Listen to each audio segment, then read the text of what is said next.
Hello friends, myself Heena. Welcome to my YouTube channel keep learning. आज का जो हमारा टॉपिक है वो है द्वितीय कर्नाटक युद्ध। इससे पहले हम प्रथम कर्नाटक युद्ध के बारे में पढ़ चुके हैं, जिसमें मैंने आपको बताया था कि कर्नाटक के युद्ध 3 हुए, जिसमें से हम फर्स्ट के बारे में पढ़ चुके हैं। आज हम सेकंड के बारे में पढ़ेंगे। फिर अगली जो वीडियो हमारी होगी वो होगी थर्ड कर्नाटक युद्ध के बारे में, तीसरे कर्नाटक युद्ध के विषय में।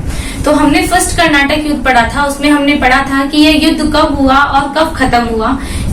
इस युद्ध का जो अंत हुआ वो किस संधि के साथ हुआ, किन किन देशों में लड़ाइयां हुई इस युद्ध में, इन सब चीजों के बारे में हमने पढ़ा था और इसका कारण पढ़ा था। कारण में हमने पढ़ा था कि जो प्रथम कर्नाटक युद्ध हुआ उसका कारण क्या था। उसका कारण था ऑस्ट्रेलिया का उत्तराधिकार।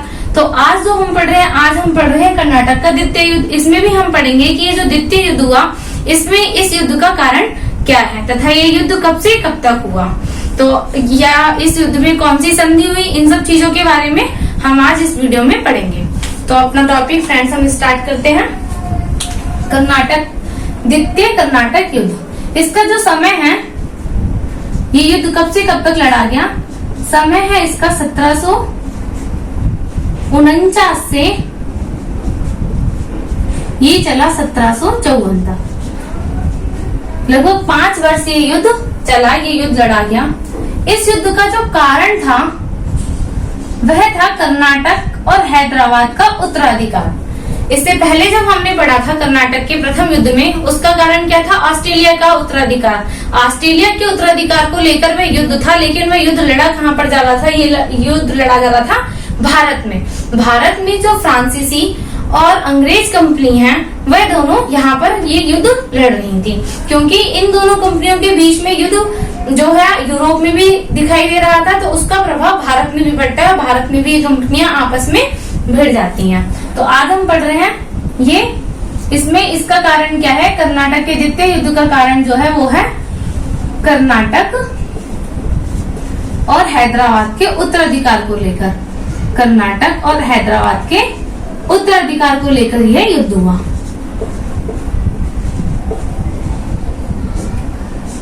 हैदराबाद के उत्तराधिकार,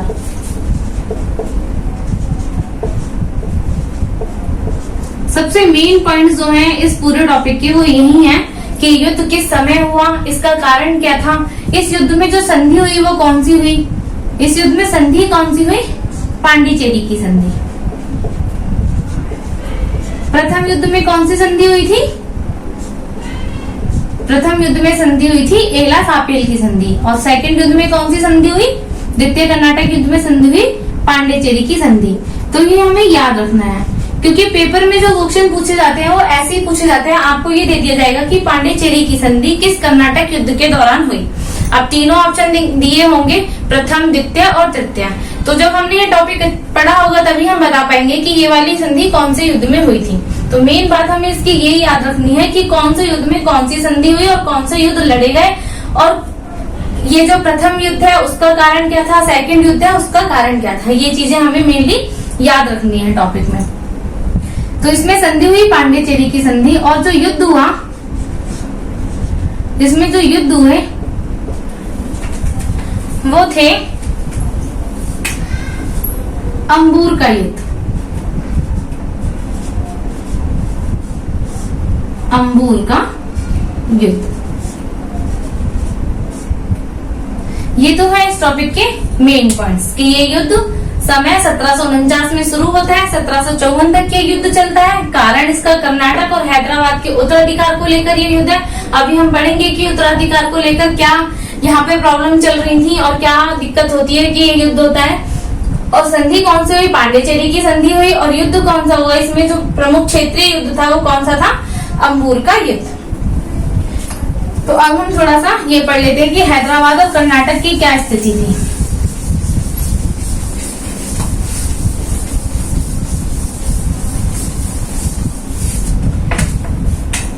ये जो हमारा हैदराबाद है,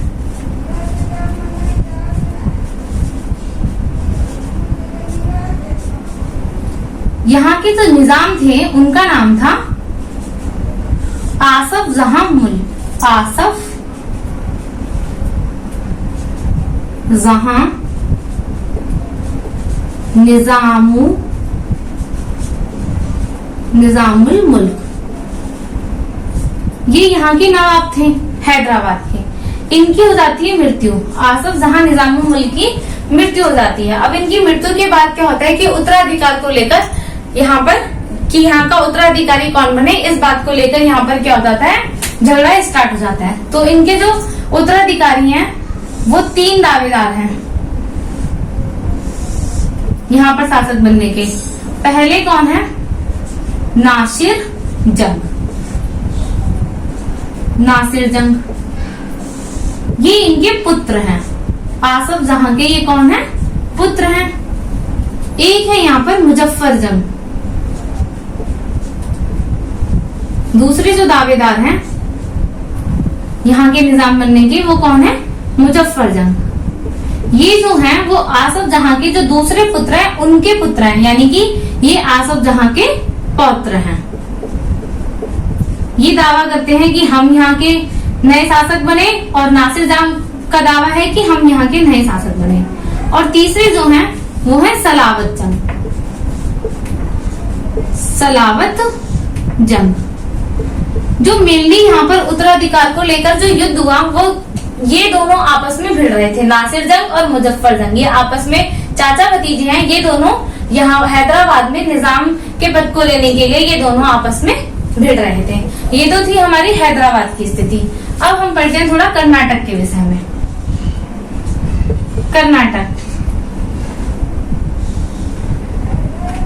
कर्नाटक के जो शासक हैं उनका नाम है, उस समय जो वहां के शासक थे वो थे दोस्तली।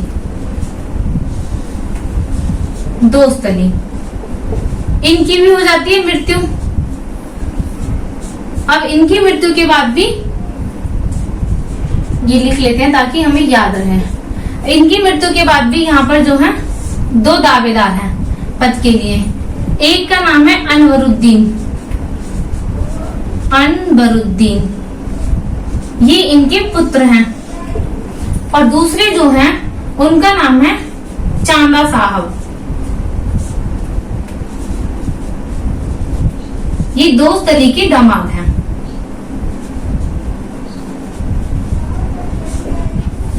अब होता क्या है, इनकी गैर हाजिरी में अनवरुद्दीन अपने दोस्तली की मृत्यु के बाद ये यहाँ के बन जाते हैं नए शासक। यहाँ के नए शासक बन जाते हैं, कहाँ के, कर्नाटक के ये नए शासक बन जाते हैं। अब जो चांदा साहब है वो इस बात का दावा कर रहे हैं कि यहाँ का शासक क्या है, मुझे बनना चाहिए, और ये इनसे युद्ध करने के लिए पूरी तैयारी में है। अब हम पढ़ते हैं कि ये युद्ध तो इन हैदराबाद और कर्नाटक में किसको लेकर था, यहाँ के उत्तराधिकार को लेकर ये युद्ध था। लेकिन इस युद्ध में फ्रांसीसी और अंग्रेजी ये जो दोनों कंपनियां थी जो भारत में करने तो व्यापार आई थी, लेकिन क्या है धीरे धीरे भारत के राजनीतिक मामलों में हस्तक्षेप करने लग जाती हैं। यहाँ के शासकों को अपना हस्तक्षेप करती हैं। उनका मानना यह है कि जो यहाँ के नेता हों वो हमारे नेतृत्व में कार्य करें, हमारा उन पर दबाव रहे, ताकि हमारा इन पर क्या है ज्यादा से ज्यादा प्रभाव बना रहे। तो अंग्रेज और फ्रांसीसी कंपनी ये दोनों इस बात के लिए आपस में लड़ रही हैं कि अंग्रेज चाहते हैं कि कर्नाटक का जो नया शासक बने वो उनके नेतृत्व का हो, और जो फ्रांसीसी हैं वो चाहते हैं कि यहाँ का जो शासक बने वो उनके नेतृत्व का हो। इसी बीच में इन दोनों के बीच में होता है युद्ध। तो ये जो चांदा साहब हैं, इनको हमने से पिछली क्लास में पढ़ा था कि फ्रांसीसी जो गवर्नर थे वो कौन थे उस समय, डुप्ले। तो जो डुप्ले हैं वो देते हैं चांदा साहब का साथ और कहते हैं कि ठीक है, हम यहाँ के जो नए शासक हैं वो आप बनो और हम आपका पूरा साथ देंगे। तो डुप्ले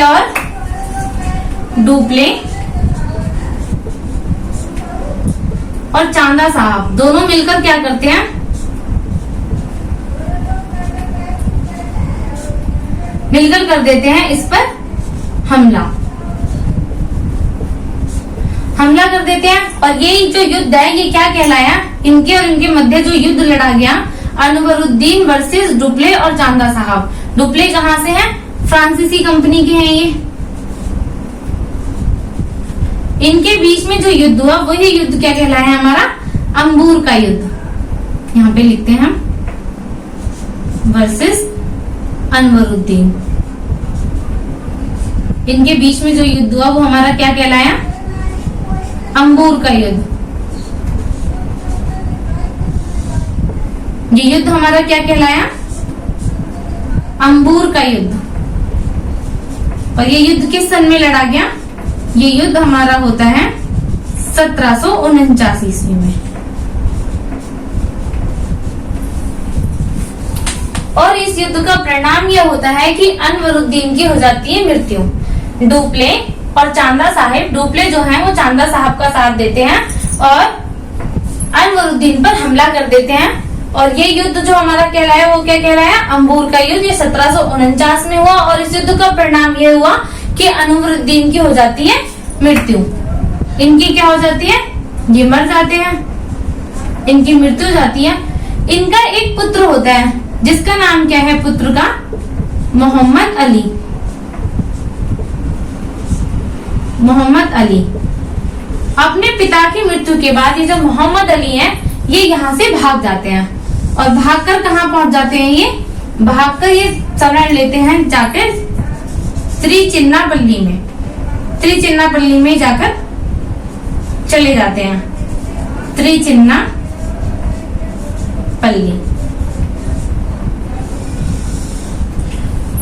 उस समय जो युद्ध हुआ करते थे तो ऐसे ही होता था कि जब युद्ध होता था उसमें जब राजा मर जाता था तो फिर क्या होता था कि जो दूसरी पार्टी होती थी वो उसके जितने भी उत्तराधिकारी होते थे उनकी भी हत्या कर देते थे, ताकि इसकी मृत्यु के बाद कोई भी उसका पुत्र या अन्य कोई भी क्या ना करे, यहाँ पर आकर शासक बनने के लिए दावेदार कोई भी ना रह जाए। इसीलिए इनके पुत्र को डर होता है मोहम्मद अली को कि अब मेरे पिता की तो मृत्यु हो ही चुकी है, उनकी हत्या हो गई है, अब कहीं आगे मेरी भी हत्या ना कर दी जाए। इसी डर से ये यहाँ से भाग जाते हैं और पहुंच जाते हैं यहाँ पे त्रिचिन्नापल्ली में ये चले जाते हैं।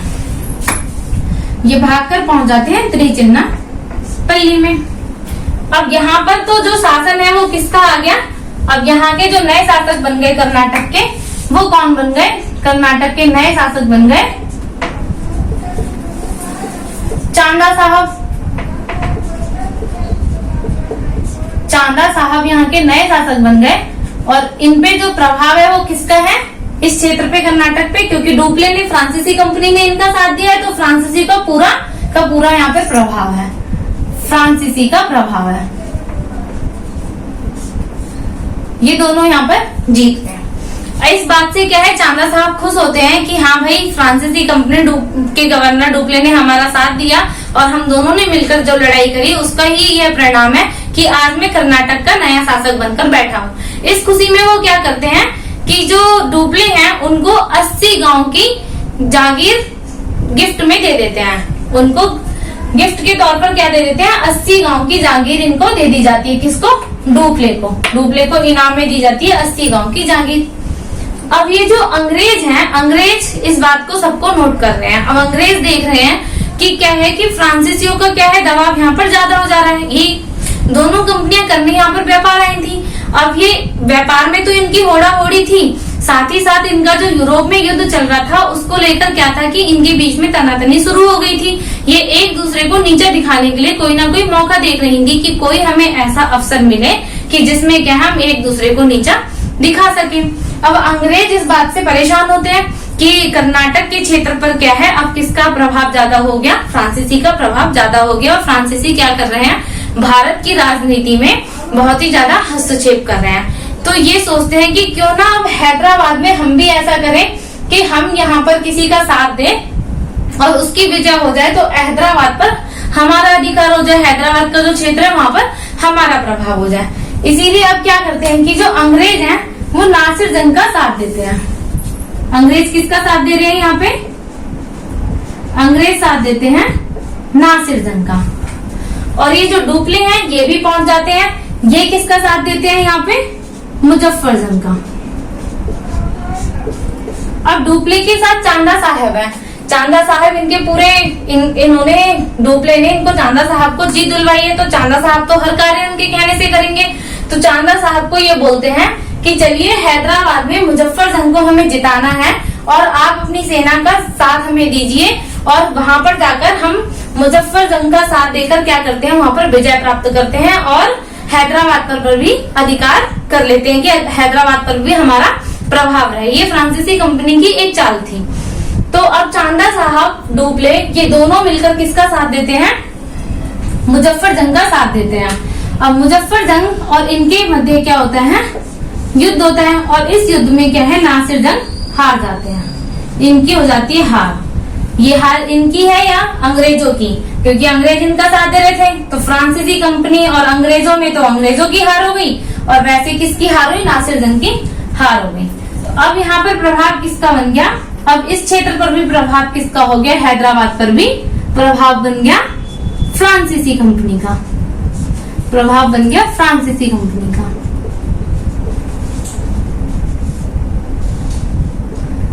अब अंग्रेजों के जो नए गवर्नर थे, अंग्रेजों के जो गवर्नर थे उस समय, वो थे सांडर। जो गवर्नर थे उनका नाम था सांडर, और इनका एक सेनापति था जिसका नाम क्या था? सेनापति जिसका नाम है रॉबर्ट क्लाइव।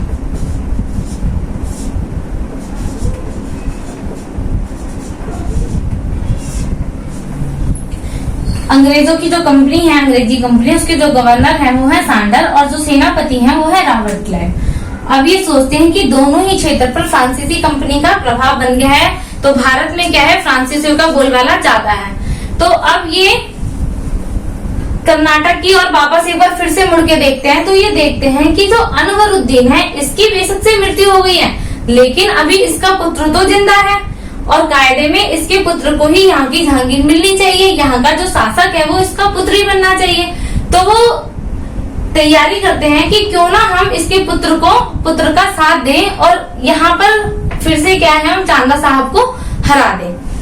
तो अब ये यहाँ पर देते हैं कर्नाटक के युद्ध में, थोड़ा सा मैं रब कर देती हूँ। कर्नाटक का जो युद्ध है, इनके पुत्र मोहम्मद अली। अब इसका साथ कौन दे रहा है? मोहम्मद अली का साथ दे रहे हैं अंग्रेज। इसके साथ खड़े हैं अंग्रेज। अब ये है किस जगह पे? त्रिचिन्नापल्ली में ये छिपा हुआ है।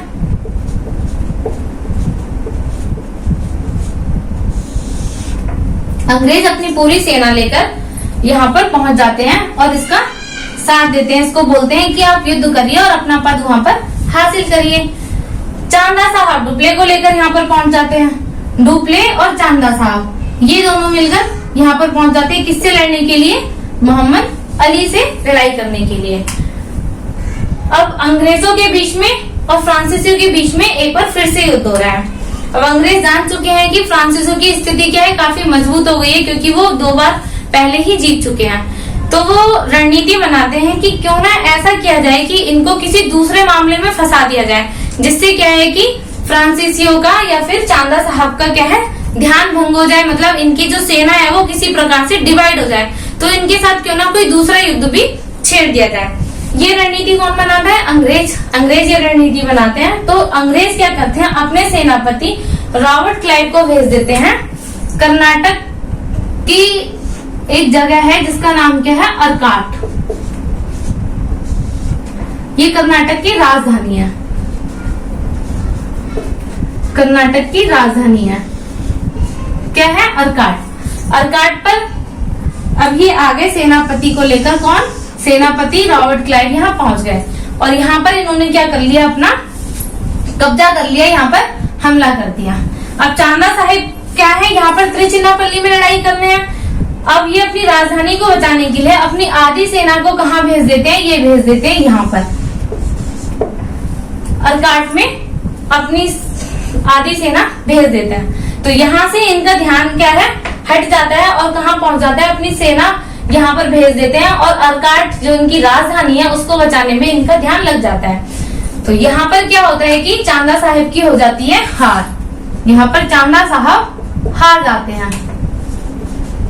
ऐसा बताया जाता है कि इस युद्ध में रॉबर्ट क्लाइव ने क्या है कि बहुत ही ज्यादा संघर्ष किया। कई दिनों तक वह यहाँ पर बिना खाए पिए, मतलब कठिन परिस्थितियों में अपनी सेना को लेकर यहाँ पर टिका रहा और इनका मुकाबला करता रहा। बाद में क्या होता है कि अंग्रेज अपने और सेना यहाँ पर भेजते हैं युद्ध के लिए, और अंत में क्या है, अर्काट को अंग्रेज जीत लेते हैं। चांदा साहब की हो जाती है हार, चांदा साहब की हार हो जाती है यहाँ पर, और अंग्रेज हो जाते हैं विजयी। जब ये विजय हो जाती है इनकी, तो चांदा साहब की क्या करवा दी जाती है, हत्या करवा दी जाती है, इनकी मृत्यु हो जाती है। और इनकी मृत्यु के बाद में जो कर्नाटक है उस पर किसका अधिकार हो जाता है, कर्नाटक के शासक कौन बनता है, नया शासक बन जाता है कर्नाटक का मोहम्मद अली। मोहम्मद अली इनकी मृत्यु के बाद कर्नाटक का नया शासक बन जाता है।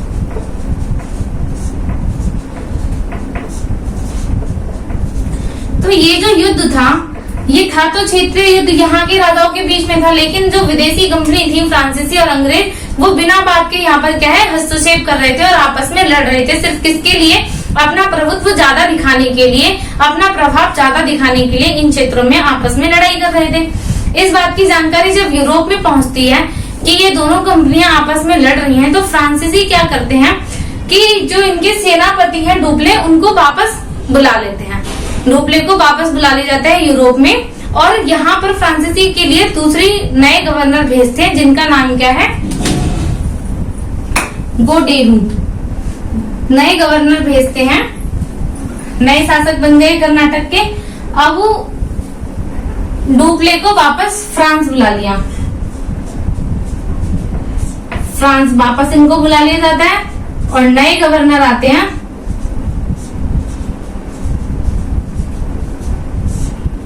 उनका नाम है गोडेहू। ये नाम हमें याद रखना है। इन्हें यहाँ पर भेजा जाता है, और इन्हें इसलिए भेजा जाता है कि आप भारत जाइए, और ये जो कंपनी यहाँ करने व्यापार गई हैं और अपना ध्यान हटाकर यहाँ के राजनीतिक मामलों में हस्तक्षेप कर रही हैं, जिससे क्या है कि कंपनी को व्यापार में बहुत ही घाटा होता जा रहा है। तो आप वहां पर जाइए और वहां संधि कीजिए अंग्रेजों के साथ में, और अपने व्यापार पर ध्यान दीजिए। तो ये यहाँ पर आते हैं, और यहाँ आने के बाद में अंग्रेजों के बीच में और फ्रांसीसियों के बीच में एक संधि होती है, जिस संधि का नाम क्या है, अभी हमने पढ़ा था कि कौन सी संधि होती है, संधि होती है पांडिचेरी की संधि। पांडिचेरी की संधि के बाद ही ये द्वितीय युद्ध का हो जाता है समापन। तो आई होप कि आपको ये पूरा टॉपिक अच्छे से समझ आ गया होगा। तो अगर ये वीडियो आपको पसंद आई हो तो प्लीज इसे लाइक और सब्सक्राइब करना ना भूलें। Thank you so much.